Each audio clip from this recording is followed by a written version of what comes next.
Hi friends, எல்லாருக்கும் வணக்கம். Welcome to வினான்ஷன் யூபிஎஸ்சி. இந்த வீடியோ நம்ம கவர் பண்ண போகிறது இந்தியன் பாலிட்டி முக்கியமான ஒரு topic, vice president of India. இந்தியாவின் துணை குடியரசுத் தலைவர். நம்ம கான்ஸ்டியூஷனில் என்னென்ன விஷயங்கள்லாம் கொடுத்துருக்காங்க, என்னென்ன பவர்கள்லாம் இருக்குது, எலெக்ஷன் எப்படி கண்டக்ட் பண்ணுறாங்க, எப்படி கொண்டு போகிறாங்க, யார் அங்கே ஓட் பண்ண முடியும், அட்லாஸ் ரிமூவல், ரெசிக்னேஷன், பார்லிமெண்ட் என்னென்ன பவர்லாம் வந்து இருக்குது, என்ன ட்ரெண்ட் போயிட்டுருக்கு, ஸோ எல்லாமே நம்ம வந்து பார்த்துடலாம். ஓகேவா? ஸோ ரீசெண்டாக இந்தியாவோட vice president Shri Jagdeep Dhankhar resign பண்ணியிருக்காங்க. ரெசிக்னேஷன் பிரசிடென்ட்டை கொடுத்தாச்சு, அதை அக்செப்ட் பண்ணிட்டாங்க. இந்த ஒரு கான்டெக்ட்ஸில் விபிக்கு என்னென்ன பவர்லாம் இருக்குது, என்ன ஆர்டிகல்ஸ் என்னென்ன கொடுக்கப்பட்டிருக்கு, முழுமையாக நம்ம வந்து கவர் பண்ணிடலாம். எக்ஸாம் ப்ரிப்பரேஷன் பொறுத்த வரைக்கும் கரண்ட் அஃபேரில் ஒரு விஷயம் வருது அப்படின்னா ஸ்ட்ராங்காக ப்ரிப்பேர் பண்ணுங்கள். ஏன்னா எக்ஸாம் பேட்டர்ன் அந்த மாதிரி தான் போய்கிட்டு இருக்கு. இப்போது இந்தியன் பாலிட்டியில் நம்ம prime minister, president, vice president, supreme court, high court எல்லாமே நம்ம வந்து படித்து தான் ஆகணும். பட் அந்த நோட்ஸில் கரண்ட் அஃபேரில் எந்த ஒரு விஷயம் வருதோ அது இன்னும் ஸ்ட்ராங்காக வந்து படிங்க. அந்த விஷயமோ இல்லை சம்மந்தப்பட்ட டாபிக்ஸோ அதிகமாக எக்ஸாம் ரிஃப்ளெக்ட் ஆகலாம், இன்னும் பெட்டராக நீங்கள் ஸ்கோர் பண்ண முடியும். ஓகே, ரைட், சரி பார்த்துடலாம். ஸோ இங்கே நம்ம கவர் பண்ண போகிறது vice president of India occupies second highest office in the country. First யார் பண்ணுறாங்க? பிரசிடென்ட். இந்த இடத்துல நீங்கள் பார்க்க வேண்டியது, இந்த ஆர்டர் ஆஃப் பிரசிடென்ட்ஸ் ரொம்ப ரொம்ப இம்பார்ட்டன்ட். ஏன் அப்படின்னா இதை பேஸ் பண்ணி கேள்வியில் கேட்டிருக்காங்க. இப்போ vice president of India resign பண்ணுறாங்கன்னா ஃபுல்லாக வந்து பேசப்படுது. அப்போ அந்த இடத்துல அவங்க எந்த அளவுக்கு பவராக வந்திருக்காங்க. இப்போ பிரசிடென்ட், வைஸ் பிரசிடென்ட், அதுக்கப்புறம் பிரைம் மினிஸ்டர், அதுக்கப்புறம் கவர்னர், அதுக்கப்புறம் farmer president, deputy prime minister, CJI, speaker, இந்த மாதிரி ஆர்டராக வந்து கொடுத்துருப்பாங்க. இந்த ஆர்டரில் மினிமம் ஒரு 10லேருந்து 15 வரைக்கும் ஒரு கிளான்ஸ் பார்த்து வச்சுக்கோங்க. எக்ஸாமில் கேள்விகள் கேட்குறாங்க, ஒரு மேட்சர் ஃபாலோயிங்கில் 4 பேர் கொடுத்துட்டு இல்லை யார் ஃபஸ்ட்டு லாஸ்ட் அந்த மாதிரி வந்து கேட்கலாம். இப்போ பிரசிடென்ட், வைஸ் பிரசிடென்ட் ஈஸியாக நம்ம வந்து போட்டுடலாம். பட் நம்பர் 5ல் ஃபார்மர் பிரசிடென்ட் வந்து கொடுத்துருக்காங்க. இப்போ ஃபார்மர் பிரசிடென்ட்டுக்கும் அதிகாரங்கள் இருக்குது. ஆர்டர் கொடுத்துருக்காங்கன்னா ஒரு 10லேருந்து 15 வரைக்கும் பார்த்துக்கோங்க. இதை இந்தியா இயர் புக்கெலாமே கொடுத்துருப்பாங்க. செக் பண்ணி பார்த்துட்டு ஒரு 15 வரைக்கும் அந்த ஆர்டரை வந்து பார்த்து வச்சுக்கோங்க. ஓகேவா? சரி. அண்ட் இந்தியாவோட இந்த வைஸ் பிரசிடென்ட் இந்த ஒரு மாடல் நம்ம அமெரிக்கா அங்கே தான் வந்து எடுத்திருப்போம். பட் என்ன ஒரு வித்தியாசம் அமெரிக்காவுக்கும் இந்தியாவுக்கும் வித்தியாசம்னா, இப்போ இந்தியாவோட பிரசிடென்ட் வந்திருக்காங்க, பிரசிடென்ட் ஆஃப் இந்தியா. ஓகே, இந்த இடத்துல இது வேக்கண்ட் ஆகுது, காலி ஆகுது அப்படின்னா வைஸ் பிரசிடென்ட் அந்த இடத்துல அதிகபட்சமாக மேக்ஸிமம் ஒரு 6 மாதம் வரைக்கும் ஆக்டிங்காக வந்து இருக்க முடியும். ஆனால் இதுவே அமெரிக்கா பொறுத்த வரைக்கும் அமெரிக்காவோட பிரசிடென்ட்டோட வேக்கண்ட் வந்து காலி ஆகுது, ரிசைன் ஆகுறாங்க, டெத் ஆகுறாங்க அப்படின்னா அந்த இடத்துல வர விபி அந்த இடத்த வந்து டேர்ம் முடிவு வரைக்கும் கண்டினியூ பண்ணிக்க முடியும் பிரசிடென்ட்டாக. பட் இந்தியாவில் அதிகபட்சமாக 6 மாதம் வரைக்கும் தான் வைஸ் பிரசிடென்ட் ஆக்ட் பண்ண முடியும். அதுக்கப்புறம் நியூவாக எலெக்ட் பண்ணணும். அப்படி அமெரிக்கா அந்த மாதிரி கிடையாது. ஸோ அமெரிக்காவுக்கும் இந்தியாவுக்கும் இந்த வித்தியாசத்தை நீங்கள் பார்த்துருக்கணும். ஓகே, சரி. ஸோ அடுத்தது இம்பார்ட்டன்ட் ஆர்டிகல்ஸ் நம்ம வந்து கவர் பண்ணிடலாம். பிரசிடென்ட்டுக்கும் சரி, வைஸ் பிரசிடென்ட்டுக்கும் சரி கவர் ஆகிற எல்லா ஆர்டிகல்ஸுமே படிச்சிடுங்க. இருக்கிற 400 ஆர்டிகல்ஸையும் மக்கப் பண்ணிட முடியாது. பட் இம்பார்ட்டண்ட்டாக கவர் பண்ணி தான் ஆகணும். அது இம்பார்ட்டன்ட். அதில் பிரசிடென்ட், வைஸ் பிரசிடென்ட் ஃபுல்லாக வந்து பார்த்துருக்கணும். ஃபார் எக்ஸாம்பிள் ஷார்ட்கட்ஸ் யூஸ் பண்ணி படிங்க. இப்போது ஓத் இருக்குது. ஓகே, பதவி பிரமாணம் வந்து எடுத்துக்கிறாங்க. பிரசிடென்ட்டுக்கு நம்ம என்ன சொல்லியிருப்போம் ஷார்ட்கட்டாக, ஓத்துக்கு வந்து ஓ வந்து வருது அப்படின்னா அந்த 60 ஞாபகம் வச்சுக்கோங்க. ஸோ 6க்கு அப்புறம் ஒரு ஓ வருதா, இது வந்து பிரசிடென்ட்டுக்கு. இதுவே இந்த ஓவில் ஒரு கோடு எழுத்து விட்டால் 69, இது வைஸ் பிரசிடென்ட்டுக்கான ஓத். இந்த மாதிரி பிரசிடென்ட்டுக்கும் வைஸ் பிரசிடென்ட்டுக்கும் என்னென்ன விஷயங்கள்லாம் காமனாக வருது, சேமாக இருக்குன்றதை கம்பேர் பண்ணி படிங்க. இந்த மாதிரி கேள்விகள் அதிகமாக கேட்டுக்கிட்டு இருக்காங்க. ஓகே, ஸோ அடுத்த முக்கியமான point, so vice president of India இதில் முக்கியமான ஒரு point, ex officio chairperson of the Rajya Sabha. அதாவது இந்தியாவில் எந்த ஒரு நபர் வைஸ் பிரசிடெண்ட்டாக வந்து எலெக்ட் ஆகுறாங்களோ அவங்க தான் ராஜ்யசபாவுக்கு டிஃபால்ட்டாகவே சேர்பர்சனாக வந்திருப்பாங்க. இப்போ லோக்சபாவில் ஸ்பீக்கர், டெப்டி ஸ்பீக்கர் கேள்விப்பட்டிருப்பீங்க, சபாநாயகர், துணை சபாநாயகர் அப்படின்னு.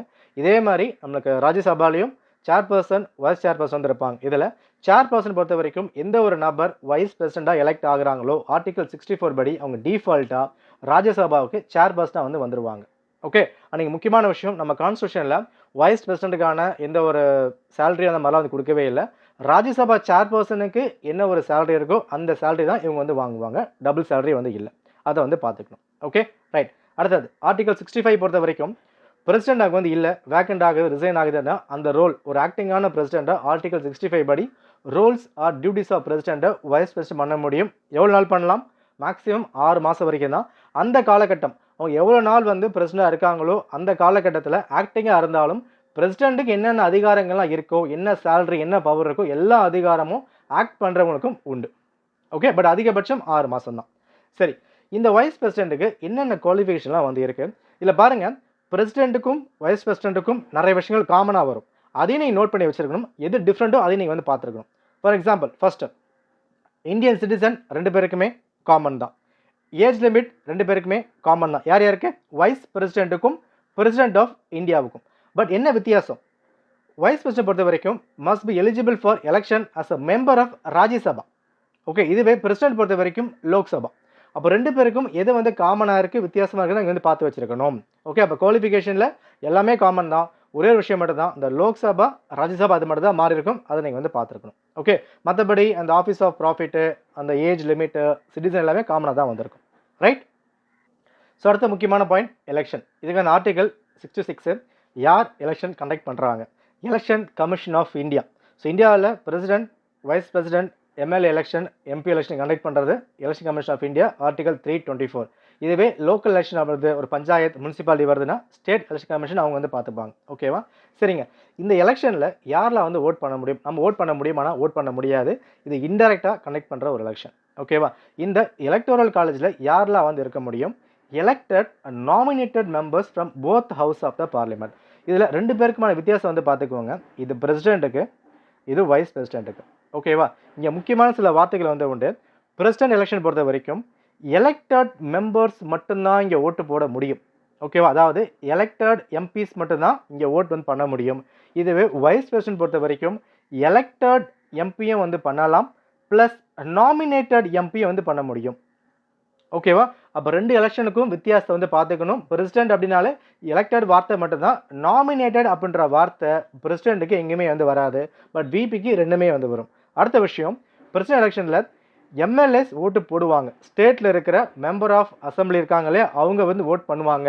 பட் விபியில் எம்எல்ஏஸ் ஓட் பண்ண மாட்டாங்க, வெறும் எம்பி மட்டும்தான். லோக்சபா ராஜ்யசபாவில் இருக்கிற எலெக்டட் ப்ளஸ் நாமினேட்டட் ஆகிற எம்பிஸ் வந்து ஓட் பண்ணுவாங்க. இது பிரசிடென்ட் பொறுத்த வரைக்கும் one elected MPs and elected MLAs மட்டும் தான் ஓட் பண்ணுவாங்க. ஓகேவா? இந்த சிமிலாரிட்டிஸும் டிஃப்ரென்ஸும் நீங்கள் வந்து பார்த்துருக்கணும். ரைட். பட் ரிமூவல் ரொம்ப ரொம்ப இம்பார்ட்டன்ட். இந்த இடத்துல நம்ம என்ன பார்த்தோம்? பிரசிடென்ட்டை பொறுத்த வரைக்கும் எலெக்டட் எம்பிஸ் ஓட் பண்ணலாம், எலெக்டட் எம்எல்ஏஸ் ஓட் பண்ணலாம் நம்ம வந்து பார்த்தோமா? ஆனால் பிரசிடென்ட் ரிமூவலில் எம்எல்ஏஸ் வரமாட்டாங்க. ஓகேவா? ப்ளஸ் நாமினேட்டட் எம்பிஸும் உள்ளே வந்து பின்னாக வந்துடுவாங்க. ஒரு கன்ஃபியூஸ் ஆகிற மாதிரி இருக்கு இல்லையா? இந்த மாதிரி தெளிவான விஷயம் கரெக்டாக நீங்கள் பார்த்து வச்சிருக்கணும். நான் நோட்ஸ் கொடுக்குறேன் பாருங்கள். இப்போது இங்கே பிரசிடென்ட்டுக்கான எலெக்ஷன், ஓகே, இங்கே வைஸ் பிரசிடென்ட்டுக்கான எலெக்ஷன். இப்போ யாரெல்லாம் வந்து கலந்துக்க முடியும்? எலெக்ஷன், இங்கே வந்து எலெக்ஷன். ரைட். யாரெல்லாம் கலந்துக்கலாம்? எலெக்டட் எம்பிஸ் வந்து கலந்துக்க முடியும். இங்கேயும் எலெக்டட் எம்பிஸ் வந்து கலந்துக்க முடியும். இவங்க தான் ஓட் பண்ண முடியும். ஓகே. அடுத்தது இங்கே எலெக்டட் எம்எல்ஏஸ் வந்து ஓட் பண்ண முடியும். இங்கே எம்எல்ஏஸ் வர மாட்டாங்க. ஓகே. அடுத்தது இங்கே நாமினேட்டட் எம்பிஸ் வந்து வருவாங்க, இவங்க ஓட் பண்ண முடியும். இங்கே நாமினேட்டு வர மாட்டாங்க. இதான் வந்து வித்தியாசம். அதாவது எலெக்ஷனில் இதை நீங்கள் வந்து பார்த்துக்கணும். ரைட்டா? அடுத்தது ரிமூவல் ப்ராசஸ். ரிமூவல் எப்படி வந்து பண்ண முடியும் நம்ம ஃபுல்லாக வந்து பார்க்கலாம். பேசிக்காக வந்து பார்த்துக்கோங்க. யாரெல்லாம் வந்து நீங்கள் ஓட் பண்ணலாம்? எலெக்டட் எம்பிஸ் ரிமூவலுக்கு ஓட் பண்ணுவாங்க, நாமினேட்டட் எம்பிஸ் ஓட் பண்ணுவாங்க. ஆனால் இந்த நாமினேட்டட் எம்பிஸ் எலெக்ஷனுக்கு வர மாட்டாங்க, ரிமூவலுக்கு மட்டும் வந்து உண்டு. அண்ட் இங்கே எம்எல்ஏ உள்ளே வந்து வர மாட்டாங்க. ஓகேவா? இங்கே ரெண்டுமே சேம் தான். எலெக்டட் எம்பிஸ் வருவாங்க, நாமினேட்டட் எம்பிஸும் உள்ளே வந்து பின்னாக வருவாங்க. இதை நீங்கள் வந்து பார்த்துருக்கணும். இதை வந்து பிரசிடென்ட்டுக்கும் வைஸ் பிரசிடென்ட்டுக்கும் என்னென்ன விஷயங்கள் காமனாக இருக்கும், டிஃப்ரென்ஸாக இருக்கும் பார்த்து வச்சுக்கோங்க. நம்ம விபி மட்டும் படிக்காமல் பிரசிடென்ட்டுக்கும் சேர்த்து படித்தாதான் எக்ஸாமில் நீங்கள் இன்னும் பெட்டராக வந்து பண்ண முடியும். ஓகே. ஸோ எலெக்ஷன் பொறுத்த வரைக்கும் system of single transfer vote அதை பேஸ் பண்ணி தான் பண்ணிகிட்டு இருக்காங்க. ஓட் நம்ம வந்து பார்த்துட்டோம். ஆர்டிகல் 69 பிரசிடென்ட்டுக்குன்னா ஆர்டிகல் 60, வைஸ் பிரசிடென்ட்னா ஆர்டிகல் 69. இது டிஃப்ரென்ஸ் நீங்கள் வந்து பார்த்துக்கணும். ஓகே. சரி. டேர்ம் ஆஃப் ஆஃபீஸ் பொறுத்த வரைக்கும் 5 இயர்ஸ் தாங்க. பிரசிடென்ட்டுக்கும் 5 வருஷம் தான், விபிக்கும் 5 வருஷம் தான். அதுக்கான ஆர்டிகல் 67. சரி. இப்போ டேர்ம் நம்ம வந்து பார்த்துட்டோம் 5 இயர்ஸ் அப்படின்னு. 5 இயர்ஸ்க்கு முன்னாடி இந்த பதவி காலி ஆகுமானா? எஸ், காலி ஆகலாம். ஸோ எப்போல்லாம் வந்து காலி பண்ண முடியும்? ஃபர்ஸ்ட் என்னன்னா, அந்த 5 இயர்ஸ் நம்ம சொன்னோம்ல, அந்த 5 இயர்ஸ் முடிஞ்சு போச்சா? எஸ், பதவி வந்து காலி ஆகும். இன்னொன்று, இவங்க ரிசைன் பண்ணுறாங்கன்னா அந்த பதவி 5 இயர்ஸ்க்கு முன்னாடியே காலி பண்ண முடியும். 3, ரிமூவல் பண்ணிடுறாங்க, அப்பையும் அந்த பதவி வந்து 5 இயர்ஸ்க்கு முன்னாடியே வந்து காலி பண்ணலாம். அடுத்தது டெத் ஆகுறாங்க, ஸோ அப்பயும் வந்து பின்னாக பண்ண முடியும். 5வது, அந்த எலெக்ஷன் செல்லுபடி ஆகாது, வாய்ட் அப்படின்னு அறிவிக்கிறாங்க, அப்பயும் வந்து பண்ண முடியும். ஓகேவா? இந்த 5 இயர்ஸ்க்கு கம்ப்ளீட் ஆனால் வந்து ஓகே. பட் 5 இயர்ஸ்க்கு முன்னாடி ரிசைன் பண்ணாலும், ரிமூவல் பண்ணாலும், டெத் ஆனாலும், வாய்ட் ஆனாலும், இந்த மாதிரி விஷயங்களை 5 இயர்ஸ்க்கு முன்னாடியே சம்மந்தப்பட்ட வைஸ் பிரசிடென்ட் அந்த பதவியை விட்டு விலக முடியும். Okay, right. இதில் இந்த ஃபர்ஸ்ட் கண்டிஷன் இருக்குல்ல, 5 இயர்ஸ் அப்படின்னு ஒரு நபர் அந்த 5 இயர்ஸ் முழுமையாக வந்து கண்டினியூ பண்ணுறாங்க அப்படின்னா அந்த டேர்ம் முடியறதுக்கு முன்னாடி அடுத்து யார் வரப்போகிறாங்களோ அதுக்கான எலெக்ஷன் வந்து கண்டக்ட் பண்ணிடுவாங்க. அது இல்லாமல் ரிசைன் பண்ணுறது, ரிமூவல் ஆகிறது, டெத் ஆகிறது, இந்த மாதிரி விஷயங்களுக்குலாம் மேக்ஸிமம் எவ்வளோ சீக்கிரம் பண்ண முடியுமோ அவ்வளோ சீக்கிரம் எலெக்ஷன் கண்டக்ட் பண்ணி வைஸ் பிரசிடென்ட் எலெக்ட் பண்ணிடுவாங்க. சரிங்க, ரிமூவல் எப்படி வந்து பண்ண முடியும்? இந்த இடத்துல டெத்து நம்ம வந்து பின்னாக்கா எடுத்துடலாம், ஏன்னா அது காமன் விஷயம் வந்து போயிடுறாங்க. வாய்ட் சுப்ரீம் கோர்ட் அனௌன்ஸ் பண்ணுறாங்க, ஒரு எலெக்ஷன் வந்து கண்டக்ட் பண்ணுறாங்க, அந்த எலெக்ஷன் ஒழுங்காக நடக்கலை அப்படின்னு சுப்ரீம் கோர்ட் அனௌன்ஸ் பண்ணாங்கன்னா அது வந்து பின்னா காலியாகிடலாம். ஒரு பெரிய ப்ராசஸ் அங்கே வந்து இல்லை, ஈஸியாக வந்து முடிஞ்சிடும். ரெசிக்னேஷனும் ஒரு பெரிய மெத்தட் இல்லை. எனக்கு இது பிடிக்கல இல்லை வெளியே போகிறாங்க அப்படின்னா என்ன பண்ணலாம்? பிரசிடென்ட் ஆஃப் இந்தியா கிட்ட ராஜினாமா கடிதம் கொடுத்துட்டா அந்த வேலையை வந்து முடிஞ்சு போச்சு.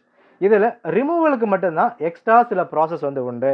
அதுக்கு என்னெல்லாம் வந்து பண்ணலாம் அதை நம்ம வந்து பார்த்துருவோம். மற்ற எல்லா விஷயங்களுமே ரொம்ப ஈஸியாக வந்து பண்ணி முடிச்சிட முடியும். ரிமூவலுக்கு மட்டும்தான் ஒரு சில ப்ராசஸ் வந்து கொடுத்துருப்பாங்க. ஸோ ரிமூவல் எப்படி வந்து பண்ணலாம்?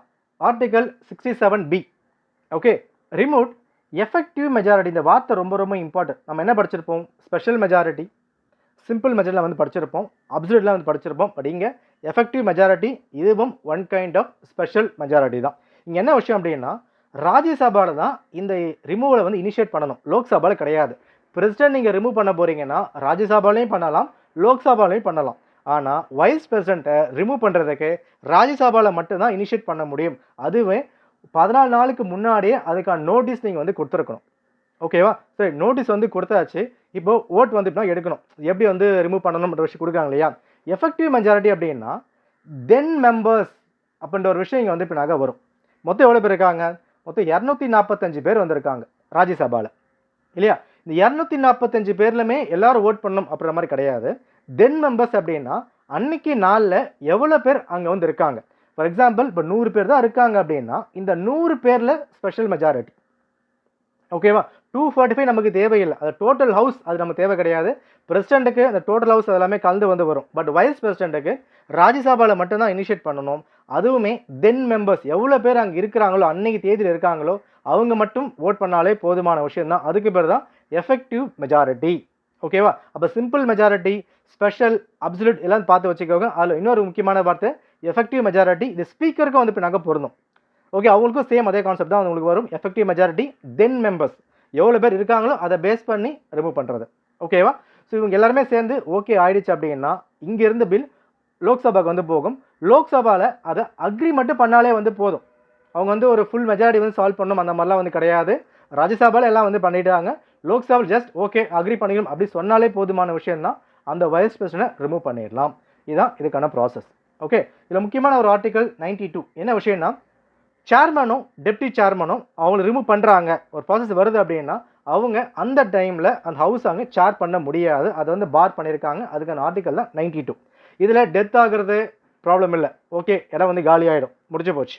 ரெசிக்னேஷன் பிரசிடென்ட் கொடுத்துட்டா முடிஞ்சு போச்சு, வேலை இல்லை.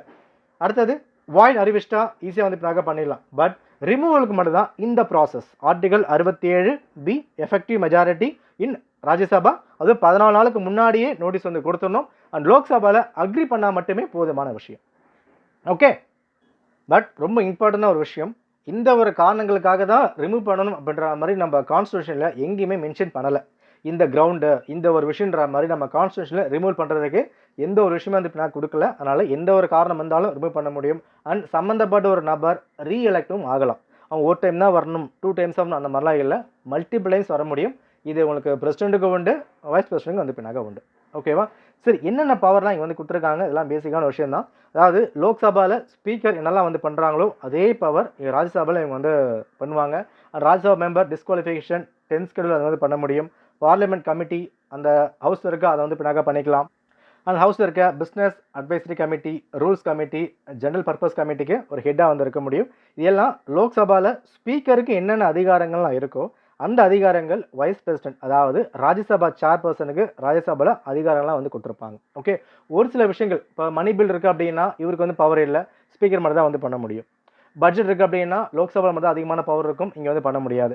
இந்த மாதிரி சில வித்தியாசங்கள் மட்டும் தான் இருக்குமே தவிர மற்றபடி ஆல்மோஸ்ட் அந்த ஹவுஸில் இவங்க வந்து அதிகமான பவராக இருக்கும். இதை பேஸ் பண்ணி எல்லாம் வந்து போய்கிட்டு இருக்கும். இவங்க இல்லாத பட்சத்தில் டெப்டி சேர்மன் இந்த வேலையை வந்து பார்த்துப்பாங்க. இங்கே ஒரு முக்கியமான ஒரு பாயிண்ட் வந்து இருக்குது. நம்ம என்ன படித்தோம்? பிரசிடென்ட் ஆஃப் இந்தியா வேக்கண்ட் ஆகுது அப்படின்னா அந்த இடத்துல வைஸ் பிரசிடென்ட் ஆஃப் இந்தியா ஆக்டிங்காக வந்து உள்ளே வர முடியும். ஒரு 6 மாதம் வரைக்கும் என்ன பண்ணலாம், பிரசிடெண்ட்டாகவே வந்து இருக்க முடியும். ஆனால் வைஸ் பிரசிடென்ட் பதவி காலி ஆகுதுன்னா டெப்டி சேர்மன் ராஜ்யசபா வந்து ஷேர் பண்ணிக்கலாம். இந்த அவையை வந்து பின்னாக தலைமை தாங்கிறது வந்து பண்ணிக்க முடியுமே தவிர வைஸ் பிரசிடென்ட்லாம் உள்ளே வந்து பின்னாக வர முடியாது. அதுக்கு தனியாக எலெக்ட் பண்ணி தான் உள்ளே வந்து வர முடியும். இந்த மாதிரி வித்தியாசம் வந்து பார்த்துக்கணும். ஸோ வைஸ் பிரசிடென்ட் இல்லாத பட்சத்தில் டெப்டி சேர்மன் அவங்க அந்த சேர்மனுக்கான சில வேலைகள் மட்டும் தான் பார்க்க முடியுமே தவிர வைஸ் பிரசிடெண்டாக அவங்க வந்து இருக்க முடியாது. ஓகே, ஸோ இதான் வைஸ் பிரசிடென்ட் சம்மந்தப்பட்ட சில விஷயங்கள் ஆர்டிகல்ஸ் நம்ம வந்து பார்த்துருப்போம். 63 பிரசிடென்ட்டு, 64 வந்து ராஜ்யசபா எக்ஸ் ஆஃபீஷியல் சேர்மனாக வந்து இருக்கிறது, அந்த 66 வந்து எலெக்ஷன், 67 வந்து டேர்ம் வந்து கொடுப்பாங்க, அந்த 69 வந்து பின்னாக்க ஓட் பண்ணுறது, அந்த 70 வந்து டியூட்டிஸ் வந்து பண்ணுறது, 71 வந்து அந்த எலெக்ஷன் சம்மந்தப்பட்ட விஷயம் வந்து பின்னாக்க கவர் ஆகிற மாதிரி இருக்கும். அந்த 67B பொறுத்த வரைக்கும் ரிமூவல் ப்ராசஸ். ஓகே, இதான் பேசிக்கான சில விஷயங்கள் ஃபுல்லாக வந்து பார்த்துக்கோங்க. இது வரைக்கும் பார்த்தா கூட போதும். ஓகேவா, இதை தாண்டி வருது அப்படின்னா இந்த எலெக்ஷன் மெத்தடை வந்து கம்பேர் பண்ணுவாங்க. பிரசிடென்ட்டுக்கும் வைஸ் பிரசிடென்ட்டுக்கும் என்ன ஏஜ் வந்து வருது, நம்ம குவாலிஃபிகேஷன், எலிஜிபிலிட்டி அண்ட் ஓத் எடுக்கிறாங்கல்ல, அந்த ஓத்துக்கான வார்த்தைகள் வந்து பார்த்துக்கோங்க. பிரசிடென்ட்டுக்கு வந்து 3 வந்து எடுப்பாங்க, வைஸ் பிரசிடென்ட் தான் வந்து எடுப்பாங்க. இந்த பதவி பிரமாணம், ரகசிய காப்புரிமை எடுக்கிறாங்கன்னா அந்த வார்த்தைகள் வந்து பார்த்துக்கோங்க. இது வைஸ் பிரசிடென்ட்காக மட்டும் இல்லை, president, prime minister, council of minister, CM, governor அப்படின்னு எல்லாருமே அந்த பதவி பிரமாணம் எடுக்கும் போது என்னென்ன வார்த்தைகள் வந்து சொல்கிறாங்களோ அந்த வார்த்தைகள் நம்ம வந்து பார்த்துருக்கணும். ஃபார் எக்ஸாம்பிள், இப்போ வைஸ் பிரசிடென்ட் வந்திருக்காங்க, இவங்க பதவி பிரமாணம் யார் பண்ணி வைப்பாங்க, பிரசிடென்ட் வந்து பின்னாடி பண்ணி வைக்கிறாங்க. அவங்க பண்ணும்போது சொல்கிற விஷயம் to bear to faith and allegiance to the constitution of India, to faithfully discharge duties office அப்படின்னு சொல்லுவாங்க. அந்த மாதிரி ஒருத்தருக்குமே ஒரு விஷயம் வந்து உண்டு, அதை முழுமையாக பார்த்து வச்சுட்டு நோட்ஸ் எடுத்து வச்சுக்குவாங்க. ஓகே, இதான் உங்களுக்கான துணை குடியரசுத் தலைவருக்கான நோட்ஸ். நன்றி, வணக்கம்.